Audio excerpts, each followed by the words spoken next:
श्री युधिष्ठिर कहने लगे कि हे भगवान, मैंने श्रावण माह के कृष्ण पक्ष की कामिका एकादशी का सविस्तार वर्णन सुना। अब आप मुझे श्रावण शुक्ल एकादशी का क्या नाम है, व्रत करने की विधि तथा इसका महात्म्य कृपा करके कहिए। मधुसूदन कहने लगे कि इस एकादशी का नाम पुत्रदा एकादशी है। इस एकादशी को पवित्रा एकादशी भी कहा जाता है। पुत्रदा एकादशी व्रत करने वाले व्यक्ति को पूजा के बाद श्रावण पुत्रदा एकादशी व्रत की कथा जरूर सुननी चाहिए। ऐसा करने से व्रत पूर्ण होता है और मनोकामनाएं पूरी होती हैं। अब आप शांति पूर्वक इसकी कथा सुनिए। इसके सुनने मात्र से ही वायपेय यज्ञ का फल मिलता है। पुत्रदा एकादशी व्रत कथा। द्वापर युग के आरंभ में महिष्मती नाम की एक नगरी थी, जिसमें महिजित नाम का राजा राज्य करता था।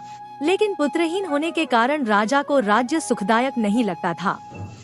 उसका मानना था कि जिसके संतान न हो उसके लिए यह लोक और परलोक दोनों ही दुखदायक होते हैं।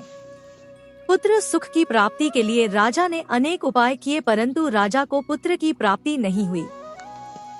वृद्धावस्था आदि देखकर राजा ने प्रजा के प्रतिनिधियों को बुलाया और कहा, हे प्रजाजनों, मेरे खजाने में अन्याय से उपार्जन किया हुआ धन नहीं है। न मैंने कभी देवताओं तथा ब्राह्मणों का धन छीना है। किसी दूसरे की धरोहर भी मैंने नहीं ली। प्रजा को पुत्र के समान पालता रहा। मैं अपराधियों को पुत्र तथा बांधवों की तरह दंड देता रहा। कभी किसी से घृणा नहीं की। सबको समान माना है। सज्जनों की सदा पूजा करता हूँ। इस प्रकार धर्मयुक्त राज्य करते हुए भी मेरे पुत्र नहीं है, सो मैं अत्यंत दुख पा रहा हूँ। इसका क्या कारण है?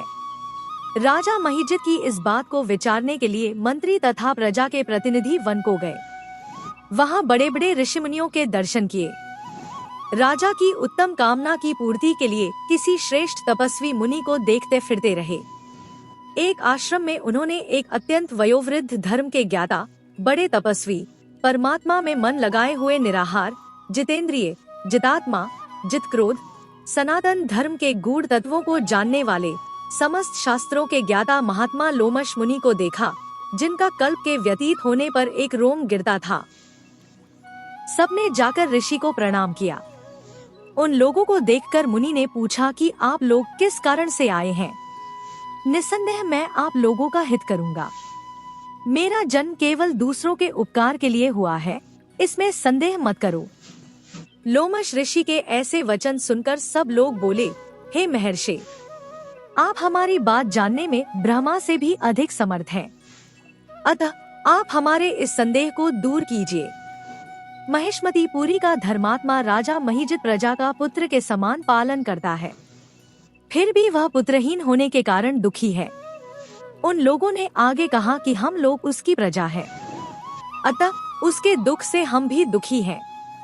आपके दर्शन से हमें पूर्ण विश्वास है कि हमारा यह संकट अवश्य दूर हो जाएगा, क्योंकि महान पुरुषों के दर्शन मात्र से अनेक कष्ट दूर हो जाते हैं।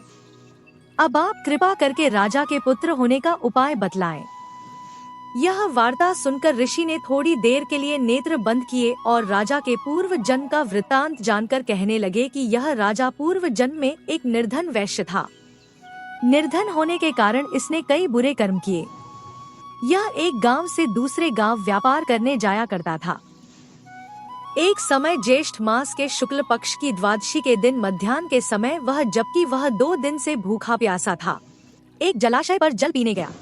उसी स्थान पर एक तत्काल की ब्याही हुई प्यासी गौ जल पी रही थी। राजा ने उस प्यासी गाय को जल पीते हुए हटा दिया और स्वयं जल पीने लगा, इसीलिए राजा को यह दुख सहना पड़ा। एकादशी के दिन भूखा रहने से वह राजा हुआ और प्यासी गौ को जल पीते हुए हटाने के कारण पुत्र वियोग का दुख सहना पड़ रहा है। ऐसा सुनकर सब लोग कहने लगे कि हे ऋषि, शास्त्रों में पापों का प्रायश्चित भी लिखा है, अतः जिस प्रकार राजा का यह पाप नष्ट हो जाए, आप ऐसा उपाय बताइए। लोमश मुनि कहने लगे कि श्रावण शुक्ल पक्ष की एकादशी को, जिसे पुत्रदा एकादशी भी कहते हैं, तुम सब लोग व्रत करो और रात्रि को जागरण करो, तो इससे राजा का यह पूर्व जन्म का पाप अवश्य नष्ट हो जाएगा, साथ ही राजा को पुत्र की अवश्य प्राप्ति होगी। लोमश ऋषि के ऐसे वचन सुनकर मंत्रियों सहित सारी प्रजा नगर को वापस लौट आई और जब श्रावण शुक्ल एकादशी आई तो ऋषि की आज्ञानुसार सबने पुत्रदा एकादशी का व्रत और जागरण किया। इसके पश्चात द्वादशी के दिन इसके पुण्य का फल राजा को दिया गया। उस पुण्य के प्रभाव से रानी ने गर्भ धारण किया और प्रसवकाल समाप्त होने पर उसके एक बड़ा तेजस्वी पुत्र उत्पन्न हुआ। इसलिए हे राजन, इस श्रावण शुक्ल एकादशी का नाम पुत्रदा पड़ा। अतः संतान सुख की इच्छा हासिल करने वाले इस व्रत को अवश्य करें।